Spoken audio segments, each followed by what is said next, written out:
원피스 1114화의 표지 연재에는 야마토와 키네몬이 등장합니다. 야마토와 키네몬은 와노쿠니의 지도를 떠올리며 무언가 이야기를 하고 있습니다. 다만 서로가 떠올리는 것이 무언가 유사점이 없어 보이기에 서로 같은 이야기를 하고는 있으나 서로 다른 것을 생각하고 있기에 원활한 대화가 이루어지고 있는 것은 아닌 것으로 보입니다. 베가펑크가 자신의 죽음과 동시에 전세계의 방송이 시작되도록 설계해두었고, 베가펑크가 키자루와 세턴의 공격을 막고 죽음을 허용한 이후 전세계의 방송이 시작됩니다. 그리고 이에 대한 전세계의 반응이 그려졌고, 해군본부의 해군들 역시 매우 당황하는 모습을 보이며 세계관 바다로 가라앉는다고 무슨 소리를 하는 거야 닥터 베가펑크 라고 소리칩니다. 그리고 해군원수 아카이누는 또다시 새로운 사건이 터지자 매우 골치 아프다는 듯한 표정을 지으며 말없이 담배를 태우며 베가펑크의 방송을 지켜보고 있었습니다. 그리고 조소의 마을이라고 불리는 모크타운에서도 베가펑크의 방송을 시청 중이었고, 모크타운의 주민들은 이 녀석 재밌는데 자기가 죽는 걸 기회 삼아 세계를 혼란시킬 셈이야, 어떻게 하면 세계가 바다로 가라앉는다는 거냐고 라고 소리칩니다. 그리고 물의 도시라고 불리는 워터세븐에서도 베가펑크의 방송을 지켜보고 있었고, 워터세븐은 이미 서서히 잠기고 있는 도시였기에 워터세븐의 주민들은 비교적 담담한 반응을 보이며 이 나라에서는 신빙성이 있지만 세계가 간조 만조의 문제가 아니겠지 라고 말했고, 파울리 역시 놀란 듯한 표정을 짓습니다.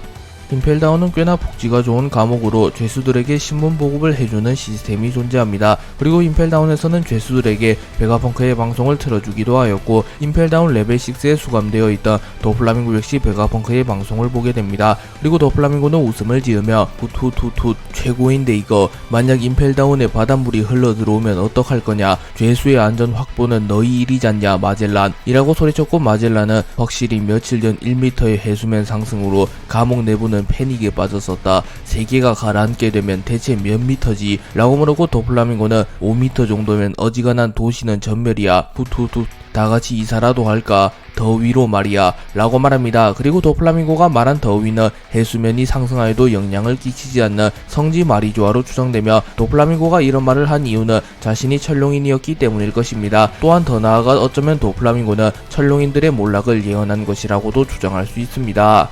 베가펑크의 방송이 시작된 이후 어인섬에서도 베가펑크의 방송을 시청하고 있었고, 시라우시는 당황스러운 듯한 모습을 보이며 아바마마 대체 무슨 일이 일어나는 걸까요? 라고 물었고, 넵튠은 당치도 않는 얘기다몽 이라고 말합니다. 그리고 한창 베가펑크 및 밀짚모자일단과 대치 중인 미래의 섬인 에그헤드에서도 해군들의 대다수는 베가펑크의 방송을 예의주시하고 있었고, 베가펑크가 전세계가 바다에 가라앉는다는 말을 하자 해군은 당황하는 모습을 보이며 무슨 소리야, 세계 제일의 과학자가 한 발언, 거짓말이라도 세계는 혼란에 빠진다, 말도 안 되는 헛소리를 닥터 베가펑크 라고 소리칩니다. 그리고 오로성 전원 역시 매우 다급해하며 방송 전보벌레를, 아니 생명 반응이 들리는 모든 것을 파괴해라, 그 이외엔 나중 문제다 라고 말하며 더 이상 베가펑크의 방송을 좌시할 수 없으며, 방송 전보벌레를 찾지 못하게 된다면 모든 생명 반응이 들리는 것들을 파괴해서라도 베가펑크의 방송을 중단해야 한다고 말합니다.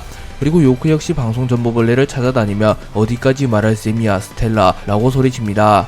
베가펑크는 전세계가 바다에 잠긴다는 충격적인 발언을 한 이후 내게는 조금 미래의 얘기가 된다만, 이 영상을 다 찍은 며칠 뒤 내가 만든 센서와 계산이 맞다면 전세계를 덮치는 이례적인 지진이 일어날 것이다 라고 말합니다. 그리고 실제로 전세계를 덮치는 엄청난 지진이 일어났고, 이 때문에 전세계의 해수면이 1m가량 상승하였습니다. 그리고 이를 지켜보던 스무디 역시 설마 오늘 일어난 지진 말인가, 베가펑크는 이미 죽었을 텐데 라고 말하며 당황합니다. 그리고 베가펑크는 방송을 이어가 그에 따라 각지의 해수면은 약 1m 상승하여 사람이 살 수 없게 되는 섬도 나오겠지, 온 세계의 해변 소실도 피할 수 없을 걸세 라고 말합니다. 그리고 실제로 베가펑크의 예언대로 물에 완전히 잠긴 섬들이 생겨났고, 그 섬의 주민들은 도시가 물에 잠겨있기에 배를 타고 베가펑크의 방송을 시청 중이었습니다. 그리고 베가펑크는 말을 이어가며 만약 이게 빗나갔다면 이 다음에 하는 얘기는 흘려들어도 상관없네, 하지만 그게 만약 일어났다면 내 이야기를 잘 들어줬으면 한다 라고 말하며 만약 자신의 예언이 맞다면 구술할 내용에 경청하라고 말했고, 아오키지 역시 하치노스 섬에서 베가펑크의 방송을 지켜보며 꽤나 진지한 표정을 짓고 있었습니다.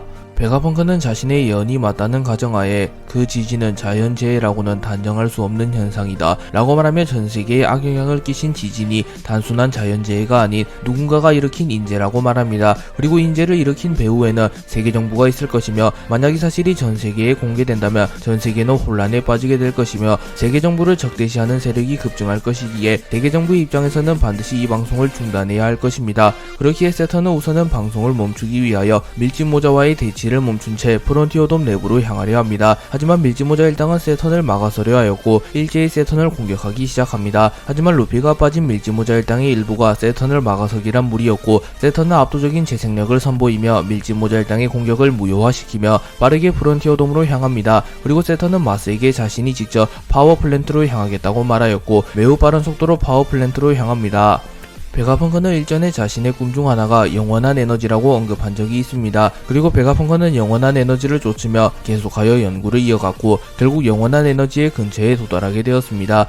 베가펑크는 방송을 이어가며 나는 명색이나마 평화를 원했다. 하지만 이것이 내 첫 번째 죄, 영원한 에너지를 꿈꿨다. 이 세계를 커다란 미래로 나아가게 해주고 싶다는 일심으로 나는 태양에 지나치게 가까워지고 말았다. 라고 말합니다. 그렇기에 베가펑크가 영원한 에너지를 쫓으며 탄생시킨 것이 태양과 지나치게 가까운 마더 프레임이라는 것과 꺼지지 않는 불꽃이라는 것을 알 수 있습니다.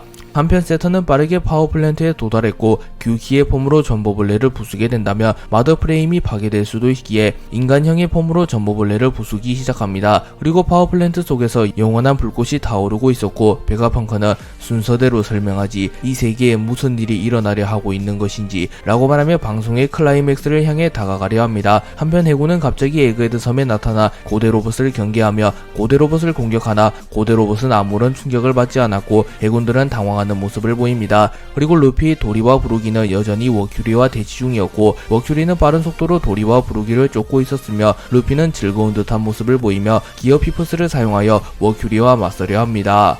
베가펑크는 지금으로부터 약 900년 전부터 800년 전에 걸친 100년간의 이야기일세 사실 그곳에 뻥 뚫려 백지가 된 역사가 있다 라고 말하며 세계의 금기인 공백의 100년에 대해 언급하기 시작합니다. 그리고 세계정부의 왕 이무조차 베가펑크의 방송에 집중하고 있었고 이무는 베가펑크가 공백의 100년에 대해 언급하자 이라는 반응을 보입니다. 그리고 천룡인들은 매우 분노하며 이봐 해군 뭘 하고 있는 거냐이 빨리 저 녀석을 닥치게 해라이 사형으로는 부족해 시체를 갖고 와라이 절개 썰어주겠다이 라고 소리칩니다. 하지만 샤를로스 궁이 공백의 100년 뭐죠 그건 이라고 말하는 것을 보면 천룡인들조차도 공백의 100년에 대해선 정확히 모르고 있을 가능성이 높아 보입니다. 그리고 베가펑크는 말을 이어가며 이를 공백의 100년이라고 부르며 그 기록은 전부 지워져 있지 끊겨진 그 역사를 아는 방법은 전 세계에 존재하는 포네그리프라고 불리는 과거에서 온 편지를 읽고 해독하는 수밖에 없다 라고 말하며 공백의 100년에 대해 알기 위해선 포네그리프를 해독하는 것밖에 방법이 없다고 말합니다. 그리고 사우론은 베가펑크의 방송을 보며 흐뭇한 듯한 모습을 보이며 호탕한 웃음을 짓습니다.